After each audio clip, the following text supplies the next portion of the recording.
नमस्कार दोस्तों, मैं लेके आया हूँ एनसीईआरटी हिंदी की कक्षा 3 का गणित का अध्याय, जिसका शीर्षक है कुछ लेना कुछ देना। ऐसा ही एक शीर्षक हमने कक्षा 2 के अध्याय में भी पढ़ा है। कुछ लेना कुछ देना से आप क्या समझ रहे हैं? जैसे कि लेन देन, आप निर्भर हैं आप अपने दैनिक जीवन में। जैसे आपको चाहिए, मान लो कि एक पैकेट आपको चाहिए ब्रेड, जिसका मूल्य है 10 रुपए।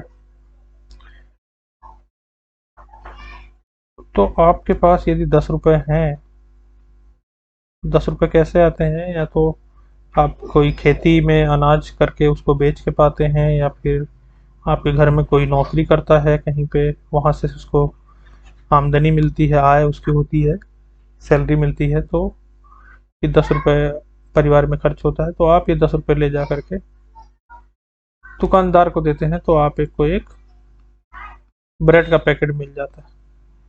इसमें आपने क्या लिया और क्या दिया? आपने जो है ब्रेड लिया और 10 रुपए दुकानदार को दिए। 10 रुपए जो है वो दुकानदार को दिए। दुकानदार भी ये ब्रेड कहीं किसी बड़ी दुकान से मंगाता है।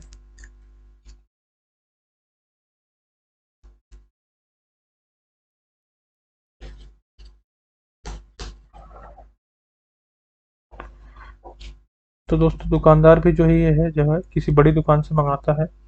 वहाँ ब्रेड का पूरा होलसेल है। वो जो है, मान लो दुकानदार को 9 रुपए का एक ब्रेड देता है, तो दुकानदार को यहाँ पे 1 रुपए का फायदा होता है। वो इसी 1 रुपए के लिए पूरी दुकान का सेटअप चलाता है, उसमें कुछ मजदूर रखता है, या एसी चलाता है, या पंखा चलाता है, या जो कुछ भी चलाता है।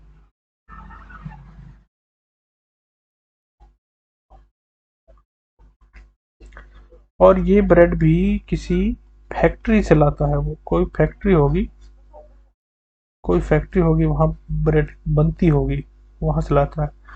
और ये जो है ब्रेड को 8 रुपए 50 पैसे में 8 रुपए 50 पैसे में इस होलसेलर को देता है। होलसेलर पर पैकेट में 50 पैसे, 50 पैसे, 0.5, 50 पैसे का हर ब्रेड में फायदा हो रहा है। तो ये लेन देन की जो प्रक्रिया है, वो हमारे दैनिक जीवन, सामाजिक जीवन का एक अभिन्न अंग है। इसके बिना हम सामाजिक परिकल्पना नहीं कर सकते हैं। तो आशा करते हैं आप समझ रहे होंगे लेन देन का क्या चक्कर है। आपको कुछ और बढ़िया एग्जाम्पल इसमें मैंने देखे हैं, चलिए आप यहाँ देखते हैं, उदाहरण देख लेते हैं कुछ। जैसे ये 47 है, 37 और 10 से मिलकर बना है। 37 में 9 जोड़ेंगे तो कितना आएगा? ऊपर हमने देखा 10 जोड़ा था तो 47 आया था। 9 जोड़ेंगे तो एक कम आएगा, 46।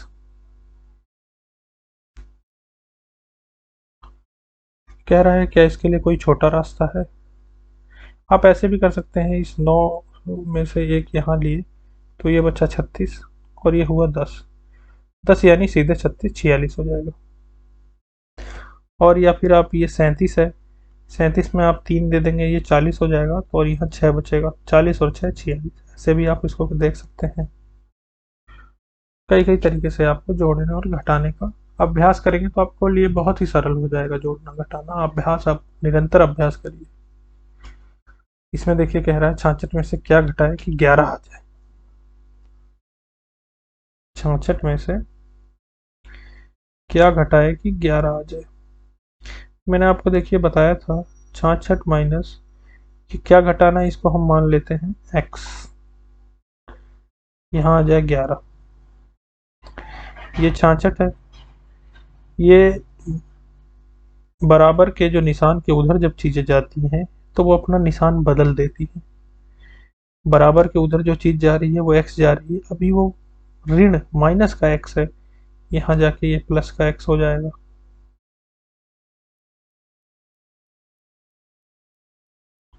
हमें x का पता लगाना है। इस 11 को हम इधर भेज देते हैं। यहाँ 66 था, अब ये 11 उधर गया तो -11 हो गया। तो 66 में से हम 11 घटा देंगे तो हमें वो वैल्यू आ जाएगी जो हम 66 में से घटाएं तो 11 आ जाए। समझ रहे दोस्तों? 66 में से 11 जाएगा जब, 5 और 5 55, 55 आएगा। और यहाँ हमें पूछा है 66 में से क्या घटाएं, तो 11 है, तो हम चेक करने के लिए 66 में से 55 यदि घटाएं तो हमें 11 प्राप्त होता है, यानी यह सही है। तो ऐसे करके आप और भी प्रश्न हल कर सकते हैं। इक्वल टू के इधर उधर ले जाने का आपको अभ्यास करना होगा, क्योंकि आगे की क्लासों में ऐसे ही प्रश्न आएंगे, तो आप वहाँ पर खुद को फैमिलियर महसूस करेंगे, खुद को आपको आपको ज़्यादा दिक्कत नहीं आएगी। ये सारे ही प्रश्नों का आप हल करें। यहाँ पर और हम देख लेते हैं एक बार। अनीसा ने 37 रुपए के सेब खरीदे, राजा ने 21 रुपए के केले खरीदे। फल वाले ने कहा 37 का मतलब 30 और 7, 21 का मतलब 20 और 1, इसलिए 37 और 21 मिलाकर 58 बनेंगे। पहले दो तो समझ गई, इसलिए 37, उसने 37 और 21 को फटाफट कैसे जोड़ दिया। ऐसे ही दोस्तों, क्योंकि यहाँ पे देखिए 37 जो था वो 30 प्लस 7 था, और जो 21 था वो 20 और 8 था, 20 और 1 था, तो 30 और 20 तो 50 हो गया, 7 और 1 8 हो गया, तो ये हो गया 58। आप लोग भी ऐसे अगर पेन का उपयोग नहीं करेंगे, मुजवानी करेंगे, तो आपका एक मौखिक भी वो हो जाएगा, आप हाथों की उंगलियों का इस्तेमाल भी कर सकते हैं जोड़ने में। ठीक है दोस्तों, धन्यवाद।